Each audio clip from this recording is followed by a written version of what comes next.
Meat is choking our planet. If you care about climate change and you have red meat on your plate, you are not taking this seriously. Nearly 15% of greenhouse gas emissions come from crop and livestock production. Meat is incredibly environmentally intensive. All the land, all of the water, all the carbon intensity. What people put on their plates today impacts the future of the planet. Sustainability will come into my head, but I can't really get my taste buds around like the mushiness of corn. I just fall back onto meat. Even as meat consumption around the world increases, people are being offered more and more choices to make their diets more sustainable.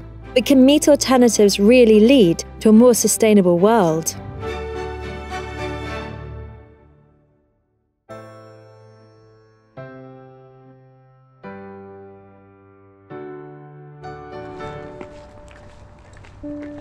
"28-year-old Jay Taylor has been kickboxing for 9 years. Had my first proper fight in 2014. I'm just trying to push on from there and progress as much as I can now. 8 weeks before a fight, Jay enters a strict training regime. A vital part of that is his diet. Protein for my diet is fundamental. I need to make sure I'm hitting the right amount, keeping my muscle mass as high as I can, and healing. Protein helps you heal.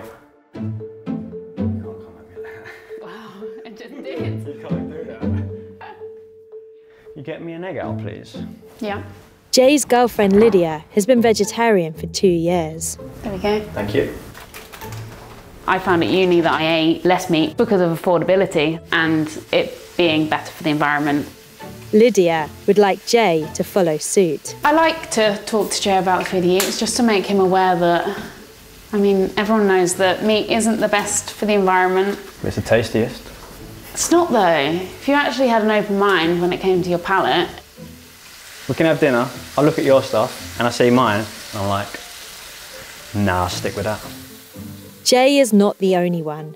In a British survey, 76% of people said they cared about the environment, but just 26% would stop eating meat and other animal products to reduce their environmental impact. 2/3 of people said they would rather die 5 to 10 years younger than give up meat. And that's a problem, because we humans eat a lot of meat. It was Sharon's 90th birthday. She got engaged to Ray. From the British Meat Marketing Board to American fast food chains, the public's been fed juicy cuts for decades. 327 million tonnes of it globally each year. How about a bit of British beef? British beef makes everyone feel at home. The idea behind the project is that we're investigating the impact of eating meat and dairy on the environment. LEAP is a 4-year research project analysing global food systems.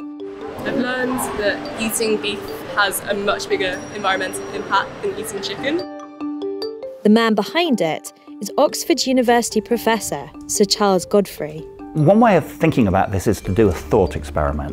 Let's suppose we cure the greenhouse gas emissions from all of the economy apart from food.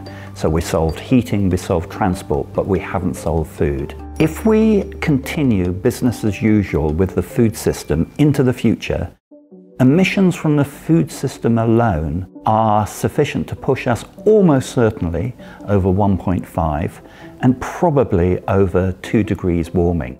And 2 degrees of warming, that's about the maximum that we could possibly have without really disruptive climate change. So if we care about climate change, we really do have to think about the food system. The food system as a whole is responsible for about 1/3 of the world's greenhouse gas emissions. Almost half of that comes from crop and livestock production. If everyone was to switch to a plant-based diet, then our greenhouse gas emissions would go down quite substantially. The Earth is dying. We are not saying this. 14,000 scientists across the world are. Unequivocal evidence of climate change. As climate change gets pushed higher and higher up the political agenda, more and more companies are coming up with alternative products that attempt to fill the desire for meat. And here in California is one that puts tackling climate change at the heart of its mission. Market leader Impossible Foods is helping to transform a sector which was valued at $29.4 billion in 2020, but is forecast to reach $162 billion by the end of the decade. The company was founded to really effectively address two big global crises. The first big global crisis, we're all talking about it right now, it's climate change. The second issue that is not necessarily getting quite as much airtime, but is very much related, is the extinction crisis. So that's just loss of biodiversity, it's loss of wildlife, and that is something that is very much linked to climate change, but is potentially even more of an urgent issue. To help it deliver on its mission, the company asked a sustainability consultancy to measure the overall environmental impact of every one of their products and compare it to the animal equivalent. For the Impossible Burger, it's about 89% less greenhouse gases, it's about 87% less water, and we need about 96% less land. And, we've found them to actually be pretty effective in terms of a consumer engagement tactic. So there's a lot of interest at the moment in the environmental effects of alternative protein. Now, we can say with confidence that those type of alternative proteins which are now operating at scale, for example, producing plant-based proteins, then they tend to have a lower environmental impact than producing meat in the traditional way. Greenhouse gases could be reduced by as much as 70% if everyone was to switch to a vegan diet. But that really does seem impossible.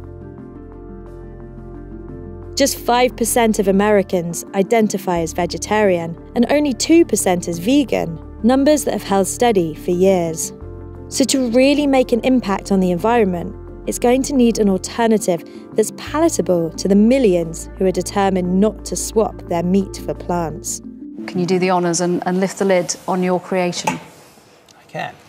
There's quite some intense taste. It's close to meat. In 2013, the first lab-grown or cultured meat burger was created. It cost a whopping $330,000 to produce.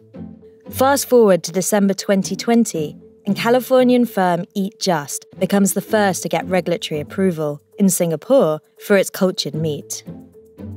So we start with a cell, and we can get a cell from a biopsy, a cell bank, a fresh piece of meat. Then we identify nutrients to feed the cell. So think about the soy and corn that goes in the chicken's body, and then the muscle and the fat in the body ends up growing. And then instead of having the animal's body in a warehouse growing, we grow our meat in a large stainless steel vessel, kind of like brewing beer, called a bioreactor. And the end product is what you're used to. It's real meat. It tastes like chicken because it is chicken. Producing meat in steel vessels in warehouses dotted around towns and cities could free up vast amounts of land. It would allow countries that currently import most of their meat to simply grow it themselves. And of course, there could be more direct environmental benefits too. With this approach, you don't need to tear down trees. It's less carbon intensive, uses less water, and significantly less land. So both from a carbon, a land, a water perspective, orders of magnitude better. You can build facilities really anywhere. These are not facilities that require tens of millions of acres. You can make it pretty close to home. Recent studies looking at the potential environmental benefits of cultured meat production found the global warming impact could be reduced by as much as 92%. But in reality, it's too soon to tell. This is an industry that's still in its infancy. Because that has yet to be taken to scale, it's very hard to estimate what the environmental effects are going to be. At the moment, they tend to be quite high, but that's because they're done in laboratories using a lot of electricity. In principle, and certainly people in the field argue, there is a potential for it to be considerably less. With cultured meat yet to hit the mass market and plant-based alternatives seemingly still an acquired taste, it's clear that for now it'll take more than consumer choice to help deliver a more sustainable world. You've got to do what's right for the planet, and to get that change, you're going to need a persuasive alternative. Currently, the alternatives out there aren't that persuasive for me. And whatever the potential benefits, the food industry as a whole is unlikely to turn green unless it's led there.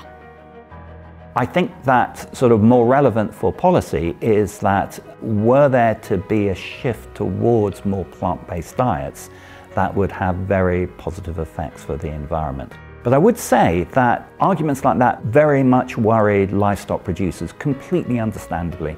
Their livelihoods depend on producing meat. So I think it's very important to think how we can transition from our current diets to diets with less meat in it, but that also is a just transition for the people that are involved in the system. The plant-based meat industry, the food systems sector as a whole, hasn't really had, at any level, the level of policy engagement that the transportation sector has, the energy sector has, even the built environment sector has.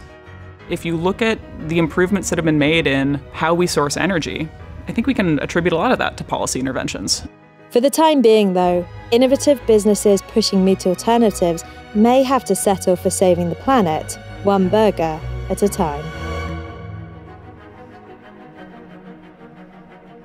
Thanks very much for watching. You can read more about the future of food in my Technology Quarterly by clicking the link, and please don't forget to subscribe.